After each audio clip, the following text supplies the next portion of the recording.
Time for our visit with head coach Matt McMahon as the Racers fall to Belmont 71-64. Coach, even at the end of the game, still in it because of a really good perimeter defense, solid rebounding, but just couldn't overcome the turnover issues tonight, right? I was surprised it was as close as it was with all the turnovers. Told our guys after the game, respect their effort. I thought we played extremely hard, fought our guts out. But you just can't go on the road against a good team and throw the ball all over the gym and think you're going to win. And so effort was great. Didn't play smart enough or disciplined enough with the ball offensively to beat a good team on the road. And Belmont came up with, I thought, a terrific plan on Tevin Brown, limiting his shot attempts just 4. And he still found a way to get to the line, get the double digits down the stretch. But for the most part, they really did a tremendous job on it. Well, they face guarded him throughout, and they decided they were going to try and make some other guys beat him. They baited some of our players into some shots that, we really didn't need to be taken. We took the bait. But they were physical with him. They did a nice job denying his catches.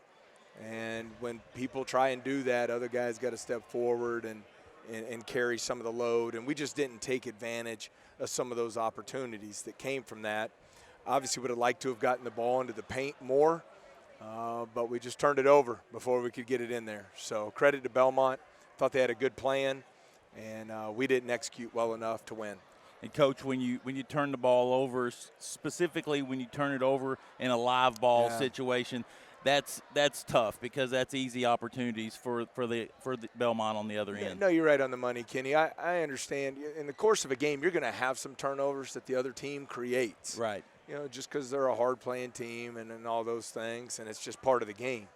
I was really caught off guard by some of our unforced ones where I don't know if we just didn't see their guys there or we didn't make the right read, but I thought we hit them in stride with multiple passes to the wrong team. So, as I told our guys, it's people scout.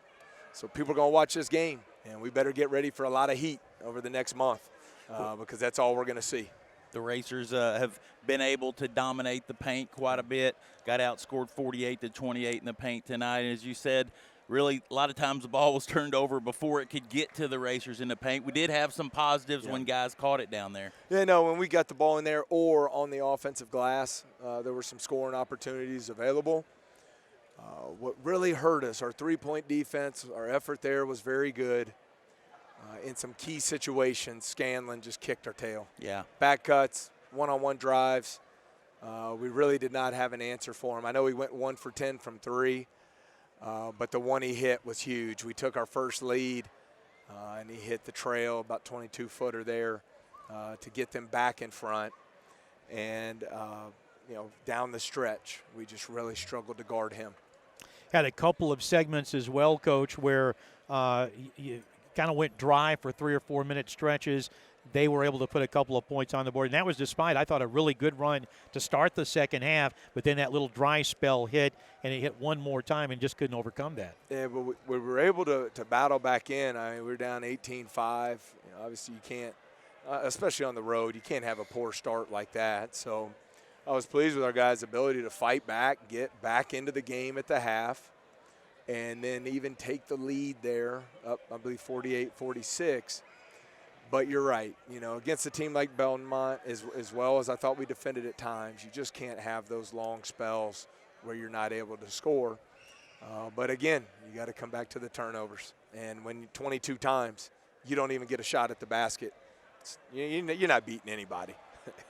Coach, we got to ride 19 OVC wins over 2 years in a row and starting off 10-0 this year. I don't think any Racer fans expected that, and so you knew it was going to come to an end at some point, but I like the way the team fought all the way to the end. I mean, the effort was tremendous.